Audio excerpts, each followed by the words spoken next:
ଓଡ଼ିଆ ସଙ୍ଗୀତାନୁରାଗୀ ସୁଧୀ ଶ୍ରୋତା ବନ୍ଧୁମାନଙ୍କୁ ମୋର ନମସ୍କାର।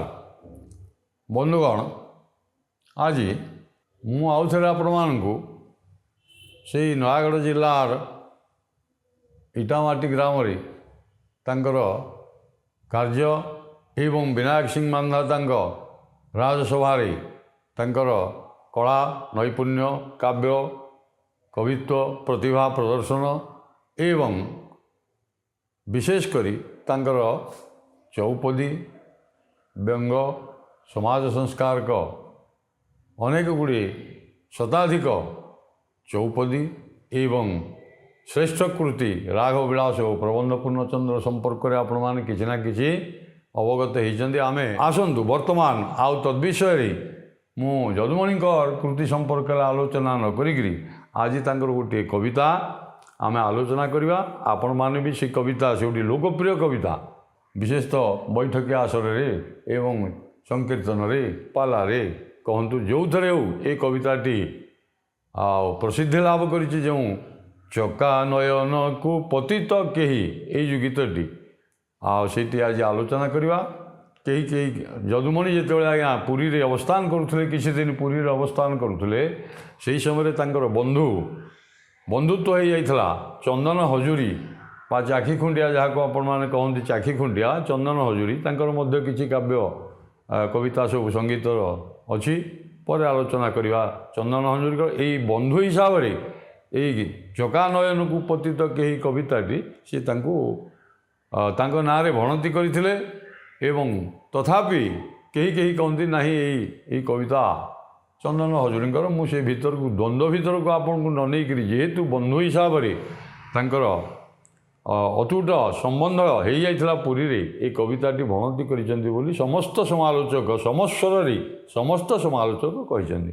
ତେଣୁ ଆଉ ତଦ୍ବିଷୟରେ ମୁଁ ଆପଣମାନଙ୍କୁ ନ କହିକିରି ଆସନ୍ତୁ ଯଦୁମଣିଙ୍କର ରଚିତ, ଯାହାକି ଚନ୍ଦନ ହଜୁରୀଙ୍କୁ ସେ ଏ କବିତାଟି ଉପହାର ସ୍ୱରୂପ ଭଣତି ତାଙ୍କ ନାଁରେ କରିଥିଲେ, ଏହି ଚକା ନୟନକୁ ପତିତ କେହି କବିତାଟି ଆଲୋଚନା କରିବା।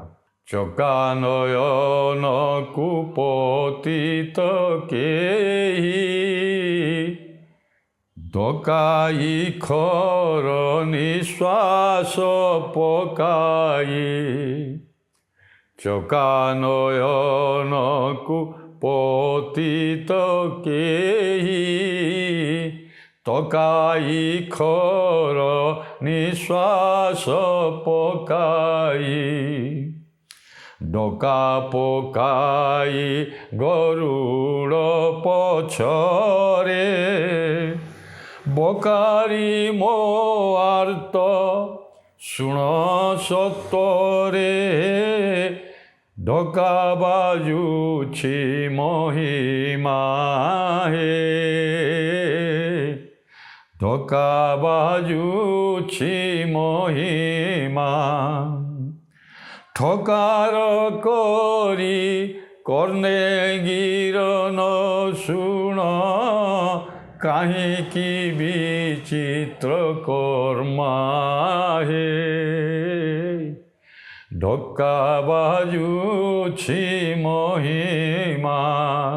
ପ୍ରଥମରୁ ଏଉଠି ଗୋଟିଏ ଭାବ ସମ୍ବଳିତ ଏବଂ ହୃଦୟରୁ ଅନ୍ତରର ଅନ୍ତଃସ୍ତମ ପ୍ରଦେଶରୁ କବିଙ୍କର ଏହି ଭାବ ଉଚ୍ଛ୍ୱାସ, ଜଗତର ନାଥ ଜଗନ୍ନାଥ, ଯିଏକି ଚକାନୟନ, ମହାବାହୁ, ବଳିୟାର ଭୁଜ, ବସିଛନ୍ତି ଶ୍ରୀକ୍ଷେତ୍ରରେ ବଡ଼ ଦେଉଳରେ, ଶଙ୍ଖନାଭିମଣ୍ଡଳରେ, ତାଙ୍କ ପାଖରେ ନିଜର ଦୁଃଖ ଟିକେ ଜଣାଉଛନ୍ତି। ଆପଣମାନେ ଜାଣିଛନ୍ତି ତାଙ୍କର ତ ଏକମାତ୍ର ପୁତ୍ର ରାମହରି, ଯାହାକୁ ଶ୍ରଦ୍ଧାରେ ଡାକୁଥିଲେ, କପିଧ୍ୱଜ ନାଁଟି ଦେଇଥିଲେ, ରାମହରି ଶ୍ରଦ୍ଧାରେ ଡାକୁଥିଲେ, ଚାଲିଯାଇଥିଲା। ଏଇଭଳି ଦୁଃଖ ଘଡ଼ିସନ୍ଧି ମୁହୂର୍ତ୍ତରେ ସେ ଶ୍ରୀକ୍ଷେତ୍ରକୁ ଯାଇଥିଲେ ଏବଂ ବନ୍ଧୁ ଚନ୍ଦନ ହଜୁରୀଙ୍କ ସାଙ୍ଗରେ ବନ୍ଧୁତ୍ୱ ହୋଇଥିଲା। ଏବଂ ତଦ୍ ବିଷୟରେ ତ ମୁଁ କହିଛି। ଏଇ ଯେଉଁ କବିତାଟି ତାଙ୍କର ଜଗନ୍ନାଥଙ୍କ ପାଖକୁ ହୁଏତ ଅନେକ ସମୟ ବନ୍ଧୁ ଚନ୍ଦନ ହଜୁରୀ ବା ସାକ୍ଷୀ ଖୁଣ୍ଡିଆ ସାଙ୍ଗରେ ଯାଇଛନ୍ତି, ଜଗନ୍ନାଥଙ୍କୁ ବଡ଼ ଦେଉଳରେ ଦର୍ଶନ କରିଛନ୍ତି ଗରୁଡ଼ ପଛରେ ରହିକରି। ତେଣୁ ସେଇଠି ଆଉ ସେ କ'ଣ କହିବେ? ତେଣୁ ଚକା ନୟନ ଆଗରେ, କାଳିଆ ସାନ୍ତ ଆଗରେ, ମହାବାହୁ ବଳିୟାର ଭୁଜ, ସିଏ ଜଗତର ନାଥ ଜଗନ୍ନାଥଙ୍କ ଆଗରେ ନୀଳାଚଳ ବିହାରୀ ନୀଳାଦ୍ରି କନ୍ଦରରେ ବିଜେ କରୁଥିବା ଚକା ନୟନଙ୍କୁ ନିଜର ପତିତ ବୋଲି କହିଛନ୍ତି ନିଜକୁ। ମୁଁ ହେଉଛି ଜଣେ ଦୀନହୀନ ଜନ, ପତିତ ଜନ। ତେଣୁ ଆପଣ ପତିତ ପାବନ ବାନା, ପତିତ ଜନକୁ ଉଦ୍ଧାରିବା ପାଇଁ ଉଡ଼ାଉଅଛ ପତାକା। ତେଣୁ ପତିତ ଜନମାନଙ୍କୁ ଆପଣ ଦୀନହୀନ ଅକିଞ୍ଚନ ପତିତମାନଙ୍କୁ ତ ଉଦ୍ଧାର କରିଛନ୍ତି। ତେଣୁ ମୋର କଷ୍ଟ ଲାଘବ କରିବା ପାଇଁ ମୁଁ ଆଜି ଆସିକିରି ଯୋଡ଼ ହସ୍ତରେ ଗରୁଡ଼ ସ୍ତମ୍ଭ ପାଖରେ ଆଜ୍ଞା ବିପଦ ମୋର ଦୁଃଖ ମୁଁ ଜଣାଉଛି। କିନ୍ତୁ କବି କହୁଛନ୍ତି ଚକା ନୟନକୁ ପତିତ କେହି ତକାଇ ଖର ନିଶ୍ୱାସ ପକାଇ। ଖର ନିଶ୍ୱାସ ବାହାରୁଛି ମୋର ଅନ୍ତଃସ୍ଥଳରୁ, ଏ ହୃଦୟରୁ ମୋର ଦୁଃଖ ରୂପକ ଶ୍ୱାସ। ଆଉ ଆମେ ଯେମିତି କହୁଛେ ଦୁଃଖ ଅତ୍ୟନ୍ତ ହେଇଗଲା ଆଜ୍ଞା, ଆଉ ନାକ ବାଟେ ଗରମ ନିଶ୍ୱାସ ବାହାରିଯାଏ। ଅତ୍ୟଧିକ କଷ୍ଟ ବା ଗ୍ଲାନିରେ ଜର୍ଜରିତ ହୋଇଥିବା କବି ଯଦୁମଣିଙ୍କର ହୃଦୟରୁ ଯେଉଁ ଉଚ୍ଛ୍ୱାସ ଭାବୋଚ୍ଛ୍ୱାସ ବାହାରିଛି ପ୍ରଭୁଙ୍କ ଆଗରେ ସେଇ କଥାଟି କହୁଛନ୍ତି ଯେ ତକାଇ ଖର ନିଶ୍ୱାସ ପକାଇ ଡକା ପକାଇ ଗରୁଡ଼ ପଛରେ। ମୁଁ ଉଚ୍ଚସ୍ୱରରେ ଆପଣଙ୍କୁ ଅନୁନୟ ବିନୟ କାକୁସ୍ଥ ହେଇକରି ଆପଣଙ୍କର କୃପା ଶରଣାପନ୍ନ ହେଇଛି। କୃପା ଭିକ୍ଷା ଲାଭ କରିବା ପାଇଁ ମୁଁ ଆଜି ଗରୁଡ଼ ସ୍ତମ୍ଭ ପାଖରେ ଠିଆ ହେଇଛି। ଆଉ ହେ ବକାରୀ, ଗୋପପୁରରେ ବକାରୀ ଯେ ବକ ରାକ୍ଷସକୁ ମାରିଥିଲେ, ତେଣୁ କଂସ କେଶୀକୁ ମଥୁରା ଯାଇ ମାରିବା ପୂର୍ବରୁ ଅନେକ ପୁତନା, ଶକଟା, ଷଣ୍ଢା, ବକା, ସେଇ ବକାସୁରକୁ ମାରିଥିଲେ। ତେଣୁ ହେ ବକାରୀ, ଅରି ମାନେ ଶତ୍ରୁ, ଯିଏ ବକ ରାକ୍ଷସର ଶତ୍ରୁ, ଏ ମୋ ଆର୍ତ୍ତ ଶୁଣ। ତେଣୁ ହେ ପ୍ରଭୁ, ଆପଣ କୃଷ୍ଣାବତାରରେ ବକାରୀ ଶବ୍ଦ ଅର୍ଥ ଦିଆଯାଇଛି। ଆପଣ ରାମାବତାର ଗ୍ରହଣ କରିଛନ୍ତି, ଯୁଗେ ଯୁଗେ ଅବତାର ଗ୍ରହଣ କରିଛନ୍ତି ଦୁଷ୍ଟ ମାରିବା ପାଇଁ ଏବଂ ସଜ୍ଜନମାନଙ୍କୁ ପାଳନ କରିବା ପାଇଁ। ହେଇ ଯେଉଁ ପ୍ରଭୁ ନୀଳାଦ୍ରି ବିହାରୀ, ମୋ ଆର୍ତ୍ତ ବର୍ତ୍ତମାନ ସତ୍ୱରେ ଶୀଘ୍ର ଯଥାଶୀଘ୍ର ଶୁଣ।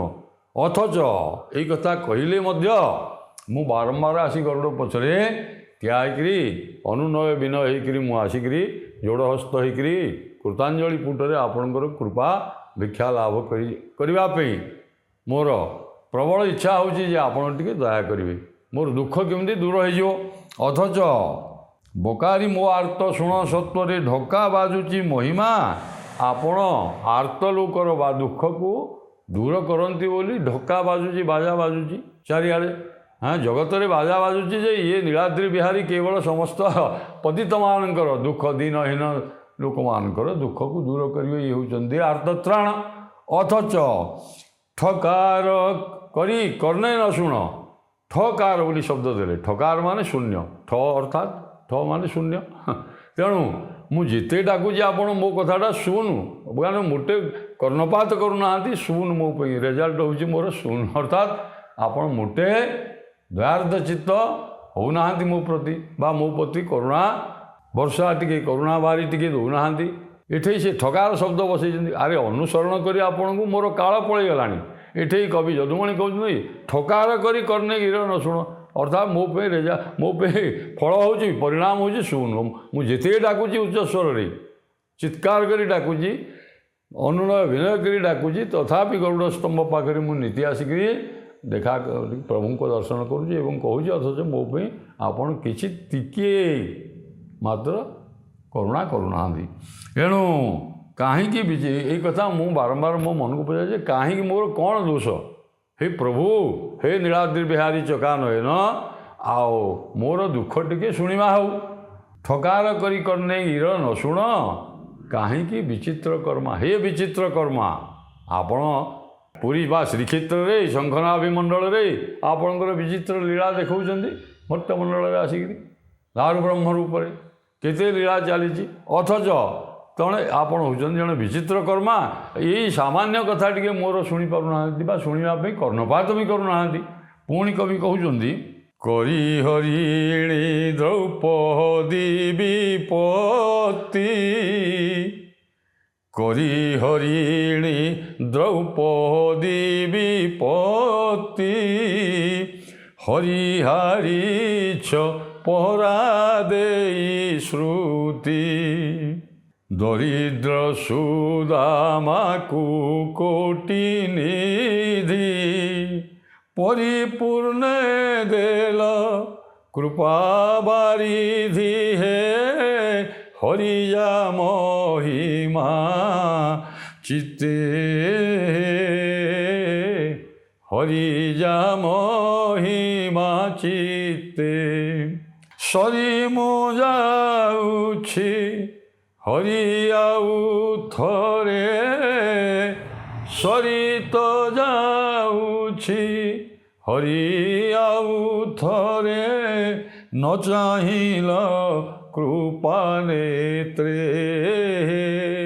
ନ ଚାହିଁଲ କୃପା ନେତ୍ରେ। ସେଇ କଥା ପୁଣି ଆଉ ଥରେ କବି ବର୍ଣ୍ଣନା କରୁଛନ୍ତି। ପ୍ରାୟ ପ୍ରତ୍ୟହତ ଯାଉଛନ୍ତି ବନ୍ଧୁ, ମୁଁ କହିଲି ଯେ ଚନ୍ଦନ ହଜୁରୀଙ୍କ ସାଙ୍ଗରେ ତାଙ୍କର ଯେତେବେଳେ ବନ୍ଧୁତା ହେଇଗଲା, ଆଳାପ ଆଲୋଚନା କରି ପ୍ରଭାତ ସମୟରେ ହେଉ ବା ସନ୍ଧ୍ୟା ଧୂପ ଆଳତି ସମୟରେ ହେଉ ପ୍ରାୟ ଯାଉଛନ୍ତି ଦର୍ଶନ କରିବା ପାଇଁ।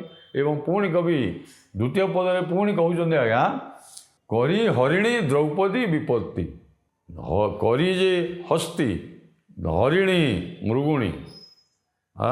ଆଉ ଆପଣ ଜାଣିଛନ୍ତି ବ୍ୟାଧ କେମିତି ଜାଲ ବିସ୍ତାର କରିଥିଲା। କରଧୃତସର ପୃଷ୍ଠତୋ ଜାଲମାଳା, ଅଗ୍ରେ ବ୍ୟାଧ କରଧୃତସର, ହାତରେ ଧନୁସର ଧରିଛି, ଆଗରେ ଠିଆ ହେଇଛି। ପୃଷ୍ଠତୋ ଜାଲମାଳା, ଜାଲ ବିସ୍ତାର କରିଦେଇଛି। ପାର୍ଶ୍ୱେ ବହ୍ନି ଦହତି ବିପିନଂ ସନ୍ନିଧୁ ଶ୍ୱାନ ବେଳା, ଆଗକୁ ଗଲେ କୁକୁର ଗୁଡ଼େଇ ଆସୁଛନ୍ତି, ଶିକାରୀ କୁକୁର ଜଗେଇ ଦେଇଛି। ଦୁଇପଟେ ଆଜ୍ଞା ନିଆଁ ଲଗେଇ ଦେଇଛି, ଜାଲ ବିସ୍ତାର କରିଛି। ଆଉ ମୁଁ ଯିବି କୁଆଡ଼େ? ହରିଣୀ ଏହା କଥା ମୃଗୁଣୀ ସ୍ତୁତି ଲେଖିଛି ଯେ ଆପଣ ଜାଣିଛନ୍ତି। ଏବଂ ହରିଣୀ ଗଲା। ଆଉ କରି ଯେତେବେଳେ ଗଜରାଜକୁ କୁମ୍ଭୀର ଆଜ୍ଞା ଗ୍ରାସ କରିଥିଲା, ଭାଗବତର ଅଷ୍ଟମ ସ୍କନ୍ଧରେ ସେ କଥାଟି ଅତି ସୁନ୍ଦର ଭାବରେ ବର୍ଣ୍ଣନା ହେଇଛି। ଗଜ କୁମ୍ଭୀରର ଯୁଦ୍ଧ ହୋଇଲା, ଭାଗବତ ଭଜନମାଳା ତା ବି ଆପଣମାନେ ଜାଣିଛନ୍ତି। ଆଉ ଗ୍ରାହଗ୍ରସ୍ତ ପଦ, ହାତୀ ଡାକୁଛି ଗ୍ରାହ, ଯେ କୁମ୍ଭୀର ମୋ ଗୋଡ଼ ଧରିଛି ଆଉ ମୋତେ ଛାଡ଼ୁନି, ପ୍ରଭୁ ମୋତେ ରକ୍ଷା କର। ଏଣୁ ସେସବୁ ବିଷୟ କରି ହରିଣୀ ଦ୍ରୌପଦୀ। ଏବଂ ଦ୍ରୌପଦୀ ଦୁଃଶାସନ ଯେତେବେଳେ ରାଜସଭାରେ ଆପଣମାନେ ଜାଣିଛନ୍ତି, ତଦ୍ ବିଷୟରେ ମୁଁ କହୁନି। ଦ୍ରୌପଦୀ ପଞ୍ଚପାଣ୍ଡବଙ୍କର ପତ୍ନୀ ଦ୍ରୌପଦୀକୁ ଆଉ ଯେତେବେଳେ ସେମାନେ ଆଜ୍ଞା ପଶା ଖେଳରେ ପରାସ୍ତ ହେଇକରି ଦ୍ରୌପଦୀକୁ ଦୁର୍ଯ୍ୟୋଧନ ନେଇକରି ଉଲ୍ଲଗ୍ନ କରୁଥିଲା, ସେଇଠି ଆପଣ କୋଟିଏ ବସ୍ତ୍ର ପ୍ରଦାନ କରିଥିଲେ। ଶଙ୍କରାଚାର୍ଯ୍ୟ ଲେଖିଛନ୍ତି ଆଜ୍ଞା ସୁନ୍ଦର ଭାବରେ ସେ ପଦ, କ୍ୱାସି କ୍ୱାସି ସୁଯୋଧନାଦବଗତଂ ହା ରକ୍ଷମାନ୍ ଦ୍ରୌପଦୀ, ହା କୃଷ୍ଣ ହା କୃପା ଜଳନିଧି, ହା ପାଣ୍ଡବାନାଙ୍ଗତେ। କେଉଁଠି ଅଛ ତୁମେ? ଏ ସୁଯୋଧନ ଯେ ଦୁର୍ଯ୍ୟୋଧନ ମୋତେ ଆଜି ଏଠି ସଭାରେ ଅପଦସ୍ଥ କରୁଛି, ଉଲ୍ଲଗ୍ନ ସମସ୍ତଙ୍କ ଆଗରେ ବସିଛନ୍ତି ଦରବାର ଭିତରେ ମୋତେ ଉଲ୍ଲଗ୍ନ। ଏଇଭଳି ଯେଉଁ ଦ୍ରୌପଦୀ ଡାକିବା ପରେ ଆପଣ କୋଟିଏ ବସ୍ତ୍ର ପ୍ରଦାନ କରି ତାଙ୍କର ବସ୍ତ୍ରହରଣ ଆଉ ଦୁଃଶାସନ କରିପାରିଲା କି ଆଜ୍ଞା? କୋଟି ବସ୍ତ୍ର ପ୍ରଦାନ କରି ତାଙ୍କର ଲଜ୍ଜା ଆପଣ ନିବାରଣ କରିଥିଲେ। ଏଇଭଳି ଅନେକ କଥା ଆପଣ କରିଛନ୍ତି। କରି ହରିଣୀ ଦ୍ରୌପଦୀ ବିପତ୍ତି ହରି ହାରିଛ। ଏବଂ କେତେ ସୁନ୍ଦର ବାକ୍ୟ ଲେଖା ହେଇଛି ଦେଖନ୍ତୁ, କରି ହରିଣୀ ଦ୍ରୌପଦୀ ବିପତ୍ତି। ଏ ବିପତ୍ତି ଦେଲା କିଏ? ସେ ଆରେ କରି କରାଉ ଥାଇ ମୁହିଁ ମୋ ବିନୁ ଅନ୍ୟ ଗତି ନାହିଁ ଆମେ କହୁଛେ। ଆରେ ଏ ବିପତ୍ତି ତାଙ୍କୁ ତୁମେ ହିଁ ଦେଇଛ ଏବଂ ତୁମେ ମଧ୍ୟ ଆପତ୍କାଳରେ ତାଙ୍କର ବିପଦର ଏକମାତ୍ର ତ୍ରାଣକର୍ତ୍ତା ହେଇଛ। ବିପତ୍ତି ତୁମେ ଦେଇଛ ଏବଂ ତୁମେ ମଧ୍ୟ ତାକୁ ମୁକ୍ତି କରିଛ ଏବଂ ସେ ବିପଦରୁ ତାଙ୍କୁ ଉଦ୍ଧାର କରିଛ। ଅଥଚ ମୁଁ ସେମିତି ମୋ ଉପରେ ଆଜି ଯେଉଁ ବିପତ୍ତି ପଡ଼ିଛି, ଆଉ ଆପଣ ଘୋର ବିପତ୍ତି, ଆଉ ଆପଣ ମୋର ଟିକେ ମୋ ପ୍ରତି ସୁଦୟା ହେଉ ବା ଦୟା ହେଉ, ଅଥଚ ଏତିକି ମଧ୍ୟ ଆପଣ କରିପାରୁ ନାହାନ୍ତି। ସେମାନଙ୍କର ବିପତ୍ତି ବେଳେ ବିପତ୍ତି ପକାଇଥିଲେ ଏବଂ ତାଙ୍କର ବିପତ୍ତି ଯେତେବେଳେ ଦୁର୍ଗତି ପଡ଼ିଥିଲା ଆପଣ ତାଙ୍କର ଦୁଃଖକୁ ହରଣ କରିଥିଲେ। ତେଣୁ ଦୁଃଖ ନାଶନ ହେଇ ବୋଲି ଆପଣଙ୍କୁ କୁହାଯାଉଛି ହେଲା। ଅଥଚ ଦରିଦ୍ର ସୁଦାମାକୁ କୋଟି ନିଧି ଦେଇଛ।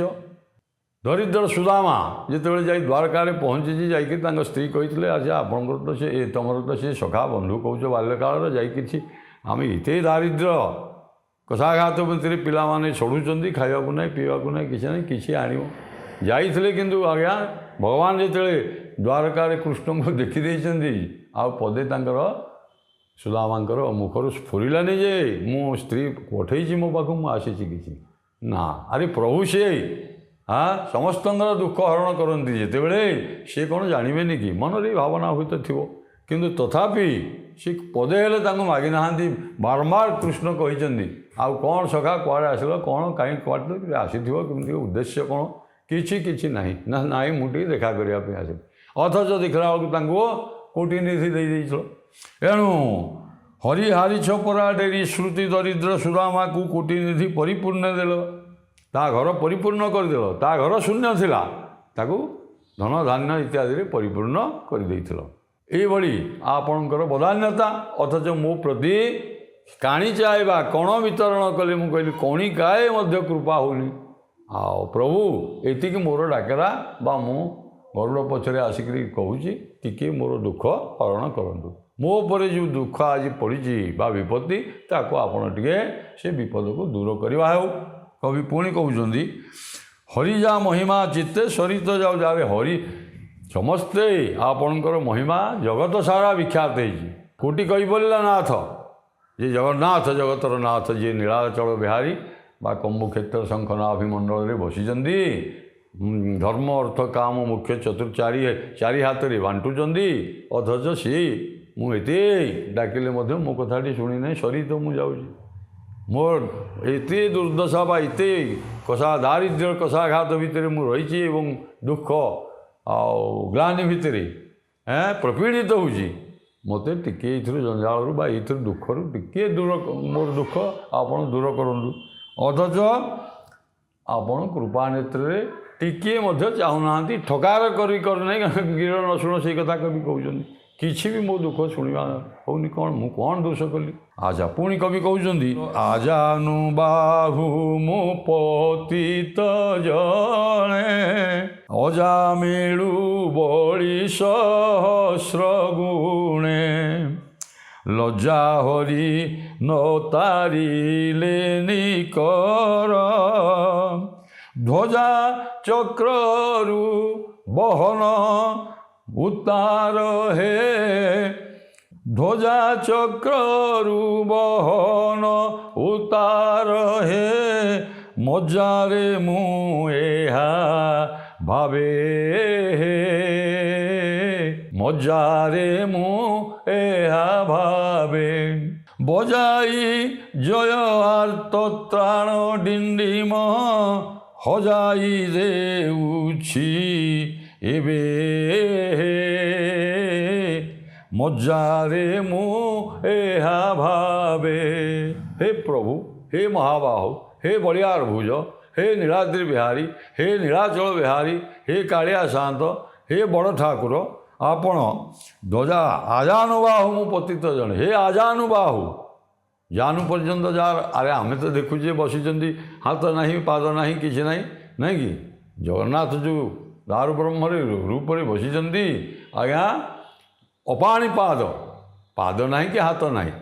ଅଥଚ ଜଗତ କହୁଛି ଯେ ସେ ସମସ୍ତ ତାଙ୍କେ ଶଙ୍ଖଚକ୍ର ଗଦା ପଦ୍ମ ଚତୁର୍ଭୁଜ ସାକ୍ଷାତ ବିଷ୍ଣୁ ସ୍ୱରୂପ। ତେଣୁ ସେଇଠି କବି ସେଇଥିପାଇଁ କହୁଛନ୍ତି ଆଜାନୁବାହୁ ହେ ଆଜାନୁବାହୁ ମୁଁ ହେଉଛି ଜଣେ ପତିତ।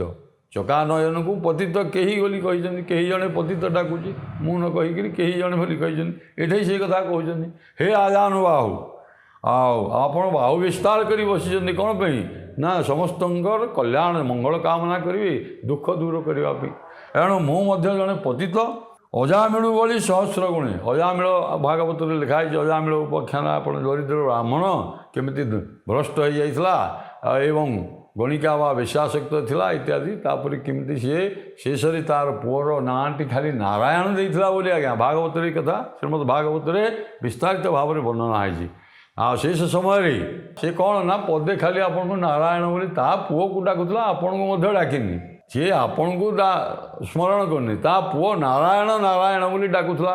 କାହିଁକି ନା ସେ ଶେଷ ଜୀବନ ଆରେ ପୁଅ କ'ଣ ଟିକେ ପାଣି ଦେଇକି ଔଷଧ ଟିକେ ଦେଇକି ଇତ୍ୟାଦି ଏଇଭଳିଆ ତା ପୁଅକୁ ଡାକିବା ପାଇଁ ଆପଣ ଭାବିଲେ ଯେ ଆରେ ସିଏ ମୋତେ ଡାକୁଛି। ଅଥଚ ଆଜାନୁ ଲମ୍ବିତ ପତିତ ଜଣେ ସିଏ ପତିତ ସେ ବ୍ରାହ୍ମଣ ପତିତ ହେଇଯାଇଥିଲା ନିଜ ଗତି ହେଇଥିଲା ତାର। ଅଥଚ ତାକୁ ଆପଣ ମୁକ୍ତି ପ୍ରଦାନ କରିଥିଲେ ବୋଲି ଭାଗବତରେ ମୁଁ ଶୁଣିଛି। ଏଣୁ ଅଜାମିଳୁ ଭଳି ସହସ୍ର ଗୁଣେ ଲଜ୍ଜା ହରି ନତାରିଲ ନିକର। ଆଉ ମୋ ଅଜାମିଳ ଠାରୁ ମୋର ଦୁଃଖ ହେଉଛି ସହସ୍ର ଗୁଣ ହଜାରେ ଗୁଣ।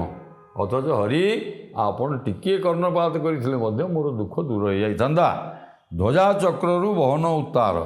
ଆଉ ଯଦି ଆପଣ ଏତିକି କରିପାରିବେନି ଲଜ୍ଜା ନିବାରଣ କରିପାରିବେନି ମୋର ଦୁଃଖ ମୋର ଦାରିଦ୍ର୍ୟ ଏବଂ ଅସହାୟ ଅବସ୍ଥାରୁ ମୋତେ ଯଦି ମୁକ୍ତି ନ ଦେବେ ଆପଣ ଧ୍ୱଜା ଆମେ କହୁଛେ ନୀଳଚକ୍ରେ ହଉ ଦେଖ ଉଡ଼ୁଛି ବାନା ପତିତ ପାବନ ନା।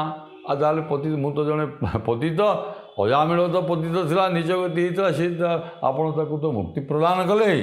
ଅଥଚ ମୋର ଟିକେ ଦୁଃଖ ମୁଁ ତ ମୁକ୍ତି ଚାହୁଁନି ମୁଁ ଟିକେ ଦୁଃଖ ଦୂର କରନ୍ତୁ। ଅଥଚ ଧ୍ୱଜା ଚକ୍ରରୁ ବହନ ଉତ୍ତାର। ଯଦି ହେତିକି ନ କରିବ ଏ ଚକ୍ର ନୀଳଚକ୍ରରେ କ'ଣ ପାଇଁ ଧ୍ୱଜା ଉଡ଼େଇକିରି ବସିଛ? ନାଇଁ ପତିତ ପାବନ ବାନା, ପତିତ ଲୋକକୁ ଉଦ୍ଧାରିବା ପାଇଁ ପତିତ ପାବନ ଉଡ଼େଇଛ ଧ୍ୱଜା ବା ପତାକାକୁ ଚକ୍ରରୁ ନୀଳଚକ୍ରରୁ ଶୀଘ୍ର ବାହାର କରିଦିଅ। ଏହା ମୁଁ ମଜ୍ଜାରେ କହୁଛି। ଆମେ କହୁନି ମଜ୍ଜା ଅର୍ଥାତ୍ ଅନ୍ତରରୁ, ହୃଦୟରୁ ମଜ୍ଜା। ଆମେ କହୁଛୁ ଅସ୍ଥି ମଜ୍ଜା ମାଂସରେ ଶରୀର ଗଠିତ ହୋଇଛି। ମୋ ହୃଦୟ ବିଦୀର୍ଣ୍ଣ ହେଇଯାଉଛି, ମୁଁ ସେଇଠୁ ହିଁ ମୋର ଇଏ ଡାକ ଆପଣଙ୍କ ପ୍ରତି ହେଉଛି। ପ୍ରଭୁ ଟିକିଏ ମୋତେ ଦୟା କର। ବଜାଇ ଜୟ ଆର୍ତ୍ତତ୍ରାଣ ଡିଣ୍ଡିମ, ହଜାଇ ଦେଉଛି ଏବେ।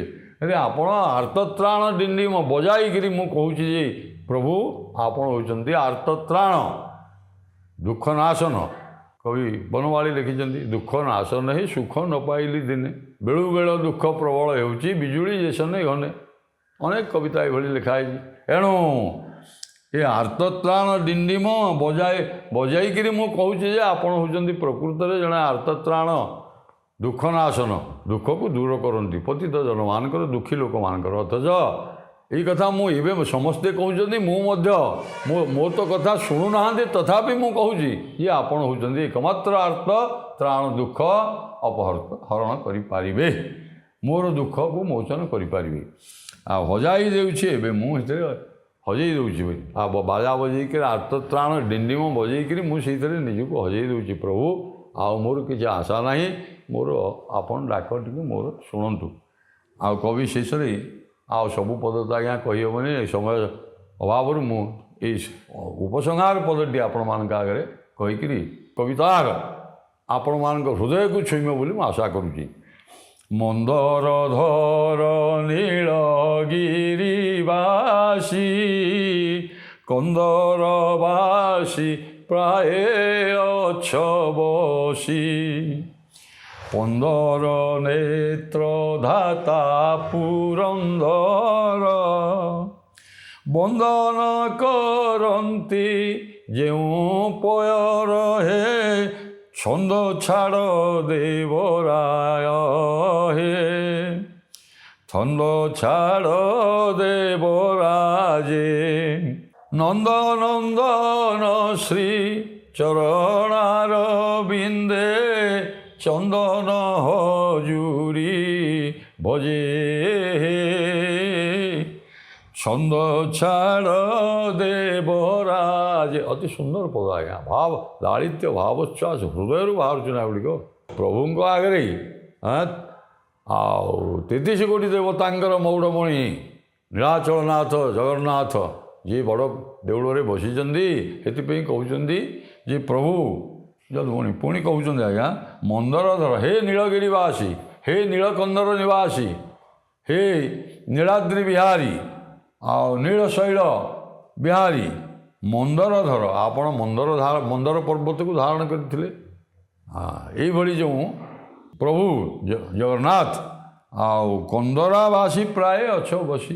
କନ୍ଦରାବାସୀ ମାନେ କ'ଣ ନା, କନ୍ଦରାରେ ଗୁମ୍ଫା ଭିତରେ ବସିଛ, ଯେମିତି ପଶୁ ସିଂହ ବାଘ ପ୍ରଭୃତି କନ୍ଦରାରେ ରହନ୍ତି, ଆପଣ କନ୍ଦର ଭିତରେ ବସିଛନ୍ତି। ଏବଂ ନୀଳକନ୍ଦରରେ କନ୍ଦରାବାସୀ ପ୍ରାୟ ଅଛ ବସି, 15 ନେତ୍ର ଧାତା ପୁରନ୍ଦର।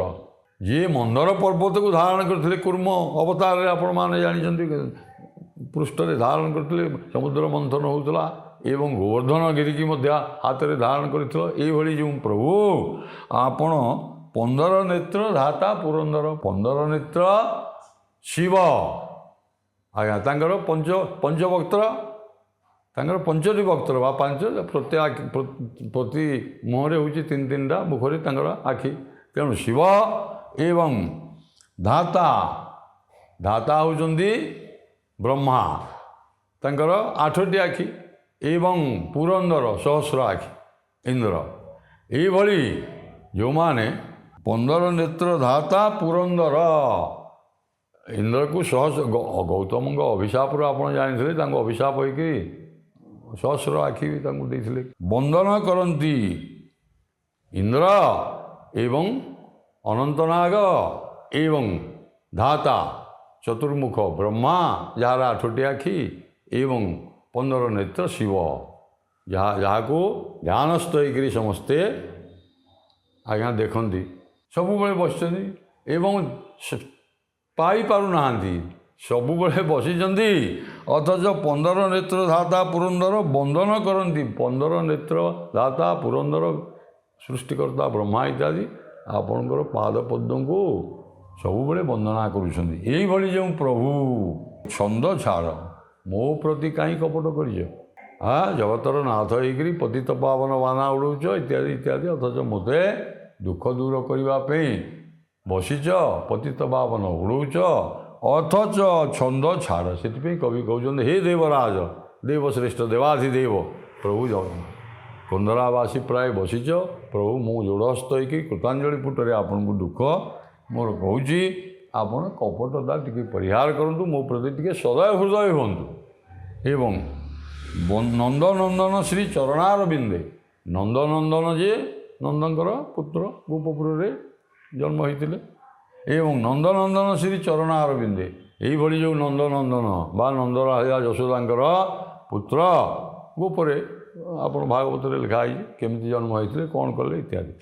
ସେଇ ନନ୍ଦନନ୍ଦନ ପ୍ରଭୁ ଜଗନ୍ନାଥଙ୍କ ପାଖରେ ଚନ୍ଦନ ହଜୁରୀ ଭଜେ। ଚନ୍ଦନ ହଜୁରୀ ନାଁରେ ଏଠି ତ ବର୍ଣ୍ଣିତ କରିଛନ୍ତି ନା ଯଦୁମଣି, ତେଣୁ ଏହିପରି ଭାବରେ କବିତାର ଉପସଂହାର କରିଛନ୍ତି। ମୋର ଆଉ ପ୍ରଭୁ କିଛି ଦରକାର ନାହିଁ, ଆପଣଙ୍କର କଣିକାଏ କୃପା ହେଲେ ମୁଁ ଏ ଦୁଃଖ, ମୋର ଯେଉଁ ଦୁଃଖ, ମୋର ହୃଦୟର, ମୋର ଅନ୍ତର୍ଦାହ, ହୃଦୟର ବ୍ୟଥା ବେଦନା ସବୁ ଦୂର ହୋଇଯିବ ମୁଁ ଆଶା କରୁଛି। ଏହିପରି ଭାବରେ କବି ଆଉ କବିତାଟିର ବର୍ଣ୍ଣିତା କରିକିରି କବିତାଟି ଅତି ଚମତ୍କାର ଭାବରେ ଆଉ କବି ହୃଦୟରୁ ତାଙ୍କର ଭାବୋଚ୍ଛ୍ୱାସ ସବୁ ଜଗନ୍ନାଥଙ୍କ ଆଗରେ ସତେ ଯେମିତି ଆଜ୍ଞା ଅଜାଡ଼ି ଦେଇ ନିଜେ ସମର୍ପିତ ହୋଇଯାଇଛନ୍ତି। ଆଉ ପରବର୍ତ୍ତୀ ପର୍ଯ୍ୟାୟରେ କେତେ ଆଲୋଚନା କରିବା ପାଇଁ ସମୟ ହେଲେ ନମସ୍କାର।